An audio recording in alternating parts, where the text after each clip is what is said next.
పిత పుత్ర పవిత్రాత్మ నామమున ఆమేన్. ప్రభు మీతో ఉండునుగాక, మీ ఆత్మతోనూ ఉండునుగాక. యోహాను శుభవార్త 3వ అధ్యాయము 1 మరియు 2 వచనములు. పరిసయ్యులలో నికోదేము అను యూదుల అధికారి ఒకడు ఉండెను. అతడు ఒక రాత్రి యేసు వద్దకు వచ్చి, బోధకుడా, నీవు దేవుని యొద్ద నుండి వచ్చిన బోధకుడవని మేము ఎరుగుదుము. ఏలయనా దేవుని తోడు లేని ఎడల నీవు చేయించిన అద్భుత చిహ్నములు ఎవ్వడు చేయలేడు అని పలికెను. క్రీస్తు సువిశేషము. క్రీస్తువా మీకు స్తుతి కలుగునుగాక.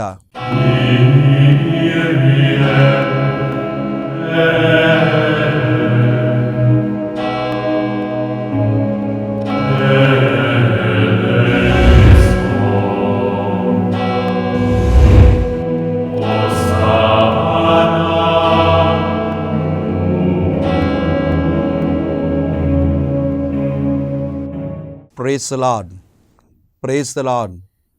యేసువా వందనం, యేసువా స్తోత్రం. తండ్రి వందనం, తండ్రి స్తోత్రం. ఆత్మదేవా వందనం, ఆత్మదేవా స్తోత్రం. పరిశుద్ధాత్మదేవా మా మధ్యలోనికి వేం చేసి రండి. పరిశుద్ధాత్మదేవా మమ్ము నడిపించండి. హల్లెలూయా, హల్లెలూయా, హల్లెలూయా. క్రీస్తునాథుని యందు ప్రియ సోదరి సోదరులారా, దివ్యవాణి విశ్వాసులారా, వీక్షకులారా, క్రీస్తు సందేశం అను ఆధ్యాత్మిక కార్యక్రమంనకు మరొక మారు మీ అందరికీ స్వాగతం పలుకుతున్నాను. ఈరోజు మనం ధ్యానించే అంశం నూతన జీవం పొందుకున్న నికోదేము. యోహాను శుభవార్త 3వ అధ్యాయంలో ఒక వ్యక్తిని, యేసుప్రభు వద్దకు వచ్చిన ఒక వ్యక్తిని మనం చూస్తున్నాం. ఆ వ్యక్తి పేరు నికోదేము. ఆయన జీవితం నుండి కొన్ని ఆధ్యాత్మిక పాఠములను ఈరోజు నేర్చుకోవడానికి మనం ప్రయత్నం చేద్దాం. నికోదేము అనే మాటకి అర్థం ఏంటంటే ప్రజల విజయము అనే అర్థం.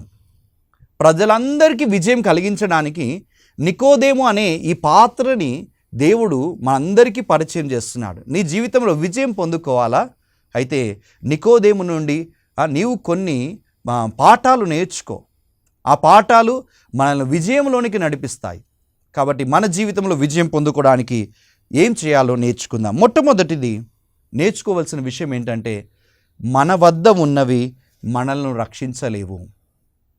నికోదేము ఎవరైనా?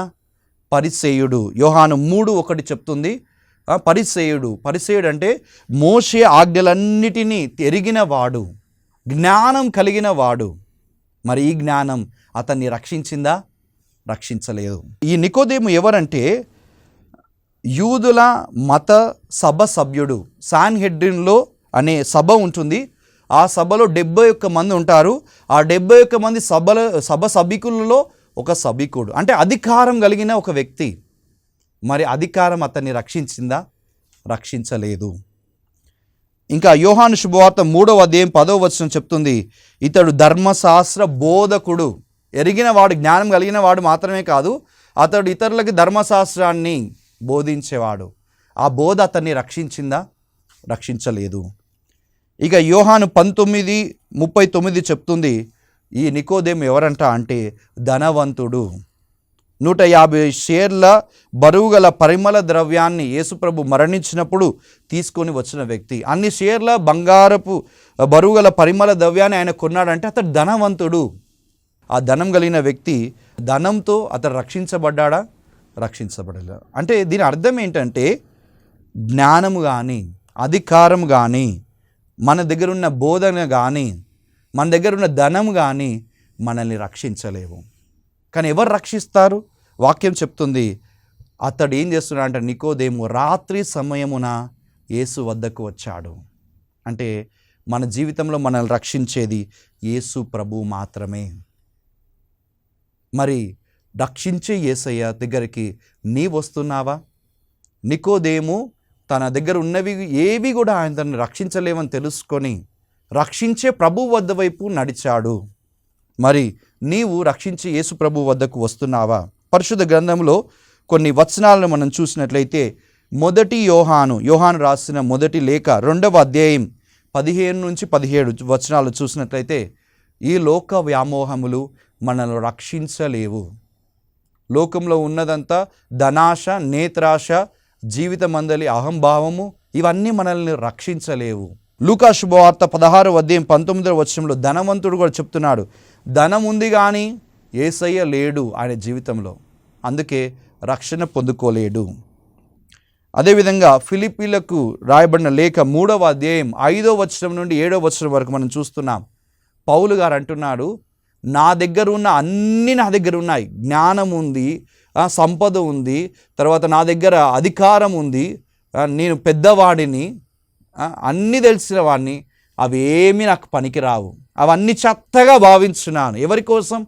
యేసు ప్రభు కోసం. అంటే ఈ వచనాలు మనకు నేర్పిస్తున్న సత్యం ఏంటంటే, మన దగ్గర ఉన్నవి మనల్ని రక్షించలేవు. మన దగ్గర ఉండాల్సింది ఏంటంట?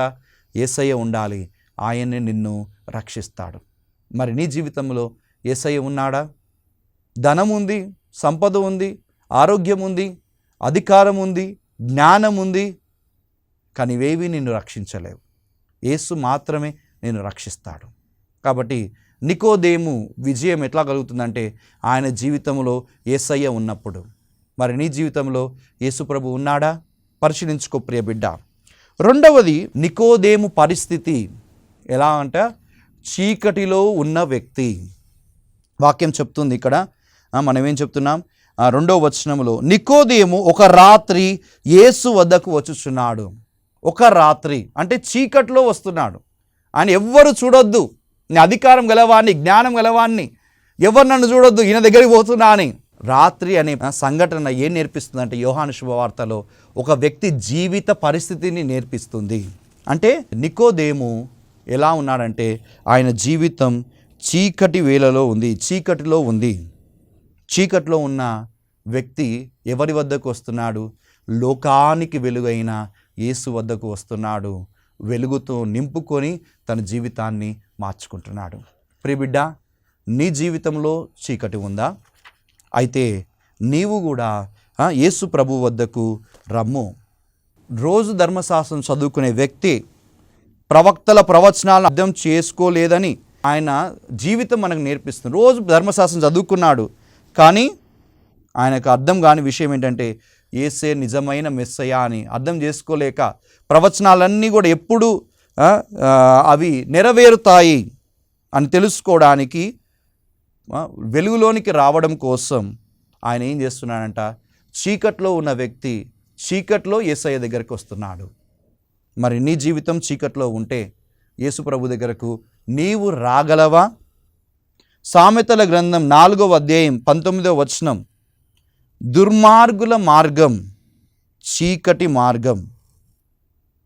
ఎఫెసీ పత్రిక 5వ అధ్యాయం 11వ వచనం చెప్తుంది, చీకటికి మనం చేసే పనులు ఏంటి అంటే నిష్ప్రయోజనమగు పనులు. చూడండి, రాత్రి వేళలో మనం ఏం చేస్తాం? తప్పుడు పనులు చేయడానికి అనువైన సమయం అంట రాత్రి వేళ. ఎందుకంటే ఎవ్వరు చూడరు కదా మనల్ని. అంటే నికోదేము చీకటిలో యేసుప్రభు దగ్గరకు వస్తున్నాడంటే చీకటి పనులు చేసిన వ్యక్తి కాబట్టి వెలుగు పొందుకోవడానికి వస్తున్నాడు. మరి నీ జీవితంలో చీకట్లో ఉన్నావా? అబద్ధాల్లో ఉన్నావా? దొంగతనాల్లో ఉన్నావా? వ్యభిచారంలో ఉన్నావా? లేకపోతే నీ జీవితంలో అన్యాయాలు చేసి చీకట్లో ఉన్నావా? అక్రమాలు చేసి చీకట్లో ఉన్నావా? అయితే నువ్వెవరి వద్దకు రావాలి? వెలుగు, లోకానికి వెలుగు. యోహాను 8:12 నేర్పిస్తుంది. లోకానికి వెలుగైన యేసయ్య దగ్గరికి వచ్చినప్పుడు మన చీకటి అంతా అంతరించునుగాక. నికోదేము వస్తున్నాడు, చీకటిని తొలగించుకుంటున్నాడు. మొదటిది, నికోదేము దగ్గర ఉన్నవి అతన్ని రక్షించలేదు. రెండవది, అతని జీవితం చీకట్లో ఉంది, వెలుగైన యేసు వద్దకు వస్తున్నాడు.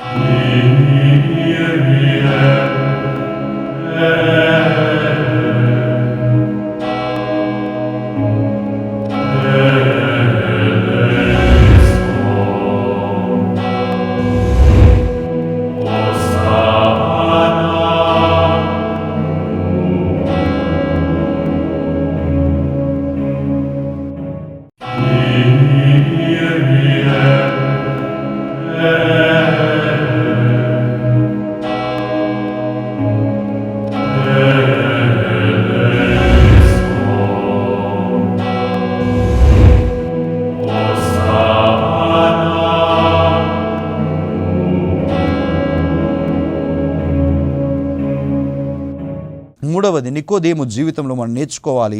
నికోదేముకు తెలియని ఇంకొక విషయం ఏంటంటే నూతన జన్మను గురించి అతనికి తెలియదు. నికోదేము సత్యాన్వేషి, సత్యం కోసం యేసుప్రభు వద్దకు వస్తున్నాడు, సత్యం తెలుసుకోవడానికి యేసుప్రభు వద్దకు వస్తున్నాడు. అతనికి తెలియని సత్యం ఏంటంటే నూతన జన్మను గురించి. వాక్యం చెప్తుంది, యోహాను శుభవార్త 3వ అధ్యాయం 3వ వచనం, యేసు అతనితో, చీకట్లో ఉన్న వ్యక్తితో ఏమంటున్నాడు? మనుష్యుడు నూతనంగా జన్మించినే తప్ప దేవుని రాజ్యము చూడజాలడని నేను నీతో నిశ్చయముగా చెప్పుచున్నాను అని పలికాడు. అంటే చీకట్లో ఉన్న వ్యక్తికి ప్రభు అంటున్నాడు, నూతనంగా నువ్వు జన్మించాలి. ఈ విషయం నికోదేముకి తెలియదు. నూతనంగా జన్మించడం అంటే ఏంటో తెలియదు. అప్పుడు అంటున్నాడు, నూతనంగా జన్మించడం అంటే ఏంటి? నేను వృద్ధుణ్ణి, నేను ఎట్లా మళ్ళా జన్మిస్తాను? అందుకు ప్రభు ఇస్తున్న మాట, ఒకడు నీటి వలన ఆత్మ వలన జన్మించినే తప్ప దేవుని రాజ్యములో ప్రవేశింపలేడు. అంటే నూతన జన్మం అంటే మొట్టమొదటిది నీటి వల్ల జన్మించాలి, రెండవది ఆత్మ వల్ల జన్మించాలి. నీటి వల్ల జన్మించడం అంటే ఏమిటి? పాపములన్నీ ఒప్పుకొని యేసుని అనుసరించడం, అదే నీటి వల్ల జన్మించడం, అదే జ్ఞాన స్నానంలో జరిగే కార్యం. నీ పాపములన్నిటిని ఒప్పుకొని యేసే నిజమైన దేవుడని అంగీకరించడం మొదటిది, అది జ్ఞాన స్నానం. రెండవది ఆత్మ వలన జన్మించడం, అంటే పరిశుద్ధ ఆత్మ అభిషేకం పొందుకోవడం నూతనంగా జన్మించడం. అంటే బాహ్యంగా నికోదేము ఎదిగాడు, కానీ అంతరంగంగా అతడు ఎదగలేక చీకట్లో ఉన్నాడు. అట్లాంటి వ్యక్తికి ప్రభు ఇస్తున్న మాట ఏంటంటే నీటి వల్ల జన్మించు, ఆత్మ వల్ల జన్మించు. మనం కూడా బాహ్యంగా పుట్టు క్రైస్తవులమే, బాహ్యంగా నీటి వల్ల జన్మించిన వాళ్ళమే, జన్మపాపాన్ని నీళ్ళ ద్వారా తొలగించుకున్న వాళ్ళమే. కానీ అంతరంగంగా ఆత్మాభిషేకం ఉందా? నూతనంగా జన్మించావా? రెండు జరగాలి. నూతనంగా జన్మించబడంటే నీటి వల్ల కడగబడాలి, ఆత్మ వలన మన జీవితం అభిషేకించబడాలి. మరి నువ్వు ఆత్మ వల్ల అభిషేకించబడ్డావా? జన్మించడం అంటే జీవించడం, జన్మించడం అంటే జీవించడం. పాపం కడిగివేయబడ్డ నీవు ఆత్మలో జీవిస్తున్నావా? ఆత్మానుసారం జీవిస్తున్నావా? శరీరానుసారం జీవిస్తున్నావా? అందుకే దేవుడు చాలా చక్కగా రాయబడింది, రోమిలకు రాయబడిన లేక 8:14, దేవుని పుత్రులు ఎవరు? ఆత్మతో నడపబడే వారు మాత్రమే దేవుని పుత్రులు. ఆత్మలో జీవించిన వారు ఆ దేవుని పుత్రులు. నీ హృదయం పరిశుద్ధాత్మకు నిలయం. ధృవీకరణ, పవిత్ర ఆత్మ ధృవీకరణ సాంగ్యములో, సంస్కారంలో పరిశుద్ధాత్మ అభిషేకించబడ్డావు నువ్వు. కానీ అభిషేకంలో నువ్వు ఉన్నావా? ఆత్మ నీకు నేర్పిస్తుంది హృదయం నుంచి, నువ్వు ఇటు వెళ్ళు, మంచి పని చేయి, ప్రార్థించు, పరులకు సహాయం చేయి అని నేర్పిస్తుంది. ఆ ఆత్మ చెప్పిన దాన్ని ఆత్మదేవుడా ఆగు అని చెప్పి నేను చేయాల్సిందే నేను చేస్తున్నా. ఎట్లా ఆత్మాభిషేకం? ఎట్లా నూతన జీవం? యోహాను శుభవార్త 1వ అధ్యాయం 4వ వచనం చెప్తుంది, యేసులో మనం జీవించాలి, యేసు ఆత్మలో జీవించాలి. జన్మించడం అంటే పాత విషయాలు మరవడం. నూతనంగా జన్మించడం అంటే పాత విషయాలు మరవడం. నూతనంగా జన్మించడం అంటే ఆత్మలో జీవించడం. మీరు చూడండి, జన్మించేటప్పుడు ప్రసవ వేదన ఉంటుంది. మనం జన్మించేటప్పుడు అమ్మ ఎంత నొప్పులతో ఉంటుందంట. ఆ ప్రసవ వేదన తర్వాత అబ్బాయో అమ్మాయో బయటకు రాగానే ఎంత సంతోషం. అమ్మ ఏం చేస్తుంది? బిడ్డను చూస్తుంది, కానీ ప్రసవ వేదన గుర్తుపెట్టుకుంటుందా? పాత విషయాన్ని మర్చిపోతుంది. అట్లానే ప్రియబిడ్డ, నీవు జన్మించడం అంటే పాత విషయాలు మర్చిపోవాలి, పాపపు విషయాలు మర్చిపోవాలి. కొత్తగా జన్మించిన శిశువు వైపు, యేసుప్రభు వైపు చూడాలి. ఆయన ఆత్మ నేర్పిస్తున్న ప్రకారం జీవించాలి. కాబట్టి నూతన జన్మ అనగా పాత స్వభావం వదిలి పరిశుద్ధాత్మ అభిషేకములో మనం జీవించడం. రోమీలకు రాయబడిన లేఖ 6వ అధ్యాయం 4-5 వచనాలు మనకు నేర్పిస్తుంది. ఆత్మ వలన జన్మించడం అనగా త్రిత్వములో 3వ వ్యక్తి అయిన పరిశుద్ధాత్మతో సహవాసంలో జీవించడం, ఆత్మను పొందుకోవడం. హెజకేలు గ్రంథం 36వ అధ్యాయం 26-28 వచనాలు చూస్తే ఆత్మ మనలను నూతన వ్యక్తులుగా మారుస్తుంది. నూతనంగా జన్మించడం అంటే నూతనంగా మారడం. నికోదేము యేసుప్రభు వద్దకు వచ్చి ఇవన్నీ తెలుసుకున్న తర్వాత ఏం చేస్తున్నాడు తెలుసా? వచ్చిన మార్గంలోకి వెళ్ళలేదంట. రహస్యంగా నూతనంగా యేసు శిష్యుడిగా మారిపోయాడు. బయటకి ఆయన అందరికి కనిపించే అధికారి కావచ్చు, కానీ యేసుకు మాత్రం ఆయన నూతన వ్యక్తి. మరి నీవు మారిపోతున్నావా? శరీరానుసారం జీవిస్తున్నావా? ఆత్మానుసారం జీవిస్తున్నావా? ఆత్మ జీవించే వ్యక్తిలో ఆత్మ ఫలాలు కనిపిస్తాయి. అవేమిటి? గలతీలకు రాయబడిన లేఖ 5వ అధ్యాయం 20-23 వచనాలు. ఆత్మలో జీవించే వారి జీవితంలో ప్రేమ, ఆనందం, సంతోషం, కనికరం, మంచితనం, సాత్వికత ఇవన్నీ కనిపిస్తాయి. ఇది అర్థం కాదు, ఎట్లా జన్మించాలో అర్థం కానీ నికోదేము అంటున్నాడంట, అడుగుతున్నాడు యేసుప్రభుని. యోహాను 3:9 ఏమంటున్నాడు? ఇది ఎట్లా సాధ్యమవుతుంది? నూతనంగా ఎట్లా జన్మిస్తాను అని అంటే ప్రభు అంటున్నాడు 13వ వచనంలో 14వ వచనంలో, మోషే ఎడారిలో ఎట్లు సర్పం ఎత్తాడో అట్లానే మనుష్య కుమారుడు సిలువ మీద ఎత్తబడినప్పుడు ఆయన వైపు చూసిన వాళ్ళందరూ కూడా ఏమవుతారంట అంటే నూతన జీవం పొందుకుంటారు. నూతన జీవం ఎట్లా సాధ్యమవుతుంది? ఆత్మాభిషేకం ఎట్లా వస్తుందంటే యేసు సిలువ వైపు మనం చూడడం ద్వారా. యేసు సిలువ మరణాన్ని నమ్మి పాపాన్ని విడిచి నూతనంగా మారినప్పుడు దేవుడు అభిషేకాన్ని ఇస్తాడు. మరి నికోదేము ఆత్మ జీవితాన్ని నేర్చుకున్నాడు, ఆత్మలో అభిషేకించబడి నూతన జీవితాన్ని పొందుకున్నాడు. మరి నీవు నూతన జీవితంలో ఉంటావా? ఇక చివరిది మన జీవితంలో విజయం పొందుకోవాలంటే 4వది ఏం చేయాలంట అంటే నికోదేము యేసుకు సాక్షిగా మారాడంట. చీకటిలో యేసు వద్దకు వచ్చిన నికోదేము, సందేహాలను నివృత్తి చేసుకున్న నికోదేము యేసుకు రహస్యంగా శిష్యుడైనాడు, యేసుకు సాక్షిగా నిలబడ్డాడు. యేసు గురించి ఆ యొక్క సాన్హెడ్రిన్లో మాట్లాడుతున్నాడంట.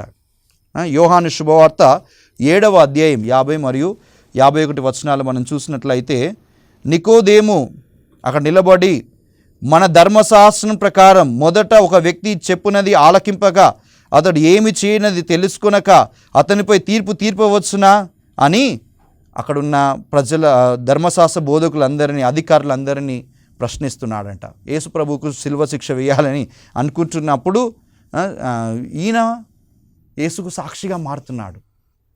ఆయన గురించి ఎట్లా విచారం చేస్తాం, ఎట్లా తీర్పు తీర్చొద్దని చెప్పేసి యేసుకు సాక్షిగా సాన్హెడ్రిన్లో 71 మంది సభలో ఆయన మాట్లాడి ప్రభుకు సాక్షిగా నిలిచాడంట.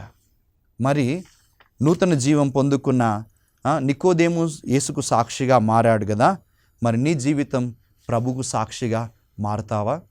మారినప్పుడు నీకు విజయం యేసు నామములో కలుగుతుంది. అందుకే అపోస్తుల కార్యములు 1వ అధ్యాయం 8వ వచనంలో ప్రభు అంటున్నాడు, భూ దిగంతముల వరకు నాకు సాక్షులుగా జీవించండి. దేనికి సాక్షి? యేసు మరణానికి సాక్షి, యేసు ఉత్థానానికి సాక్షి, ఆత్మ జీవనానికి సాక్షి. నువ్వు చేసే ప్రతి పని దేవునికి సాక్షిగా ఉండాలి. కాబట్టి ఈ 4వది ప్రభుకు సాక్షిగా నువ్వు మారగలవా? కాబట్టి నికోదేము నేర్పిస్తున్న 4 సత్యాలు మన దగ్గర ఉన్నవి మనల్ని రక్షించలేవు. చీకట్లో ఉన్న వ్యక్తి వెలుగు కోసం ఎదురు చూశాడు. 3వది నికోదేము నూతన జన్మను గురించి తెలుసుకొని నూతనంగా జన్మించాడు. ఇక 4వది నికోదేము యేసు ప్రభుకు సాక్షిగా మారాడు. మరి నువ్వు కూడా తెలుసుకో, నీ జీవితానికి వెలుగునిచ్చేది యేసు ప్రభు.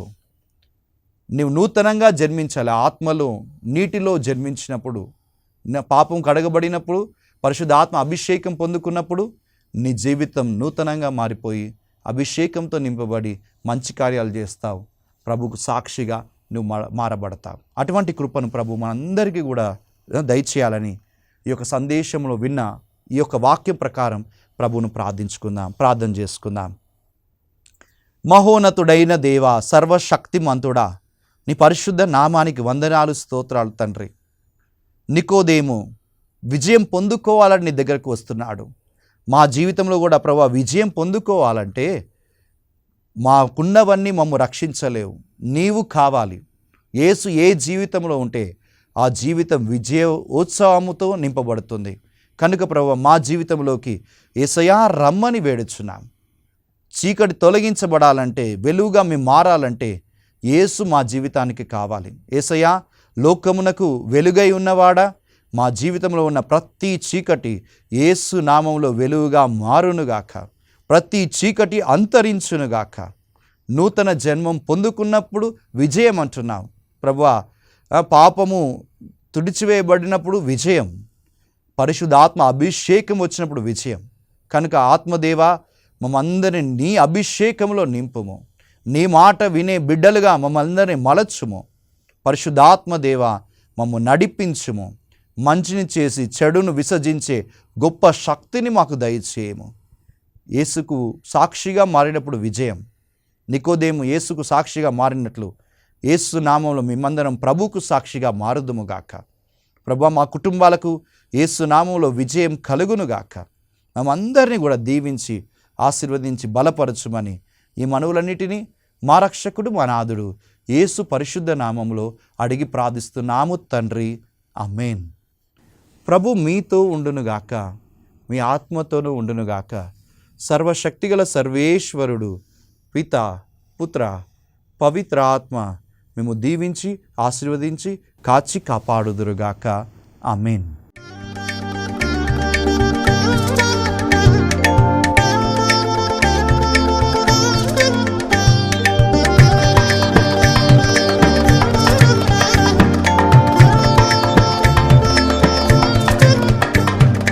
యేసయ్య నీ